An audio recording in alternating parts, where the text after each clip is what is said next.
एक केस हुआ सर, एक कंपनी थी नोएडा में जिसको डीडोस अटैक हो रहा था उसके ऊपर, और एक बहुत बड़े सेलिब्रिटी है, उन्होंने उसमें पैसा लगा रखा था। तो वो कंपनी जब पुलिस के पास रिपोर्ट लिखाने गई तो उसने कहा कि भाई मेरे सर्वर को हर दिन कोई डाउन कर देता है। तो उन्होंने कहा अच्छा ठीक है, तो क्राइम कहाँ हुआ? बोले क्राइम ये हुआ कि हमें लाखों का नुकसान हो रहा है। अच्छा, सर्वर बंद हो रहा है तो नुकसान सर्वर डेली बंद होता है तो हमें 50-60 लाख डेली का नुकसान हो जाता है। इसे ई कॉमर्स पोर्टल था। तो बोले 50-60 लाख डेली नुकसान हो रहा है? बोले हाँ। और बोले पता नहीं कौन कर रहा है, और सर्वर डेली डाउन होता है। तो अब ये क्राइम दिखता है जब नुकसान दिखता है। तो फिर लेकिन बोले हम कैसे हेल्प कर सकते हैं? तो बोले आप ढूंढिए कौन कर रहा है। तो बोले हमसे ज़्यादा एक्सपर्ट तो आप हैं भैया, आप सर्वर चला रहे हैं, सर्वर है, आप नहीं ढूंढ सकते? बोले नहीं हम नहीं ढूंढ पा रहे। तो उस वजह से वो केस मेरे पास आया कि भाई कोई ज़्यादा डीप इन्वेस्टिगेशन कर सकता है क्या।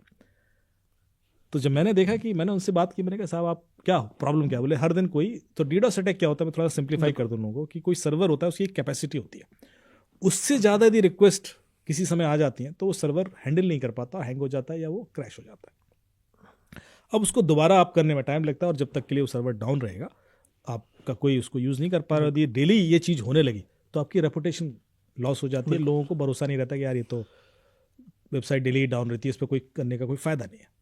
तो इवेंचुअली आपको बहुत ज़्यादा नुकसान हो जाएगा। तो ये बड़ी ज़रूरत होती है लोगों की 24/7 अप रहे सर्विसेज जो ऐसे B2C बिजनेसेस में है। तो ऐसा क्यों होता था कि एक समय अचानक से इतनी रिक्वेस्ट आती थी? तो मैंने उससे कहा कि भाई एंटी डीडोस सिस्टम लगा लीजिए। बोले एंटी डीडोस सिस्टम है, अच्छा ओके, उसके बावजूद ऐसा हो रहा है। तो मैं क्यों नहीं रोक पा रहा? बोले क्योंकि वो जेन्युइन ट्रैफिक है, क्योंकि एंटी डीडोस सिस्टम भी कुछ लॉजिक के बेस पर फिल्टर करता है ट्रैफिक की भाई एक ही जगह से ज़्यादा रिक्वेस्ट आ रही है तो रोक देगा। जो अब्यूजिव आईपी है उनसे आ रही है या कोई पैटर्न देख के वो ब्लॉक करेगा। लेकिन यहाँ पर तो ऐसा लग रहा है कि सारी जेन्युइन रिक्वेस्ट। मैंने कहा अच्छा तो फिर ट्रैफिक लॉग भेजिए। तो उन्होंने मुझे ट्रैफिक लॉग भेजा।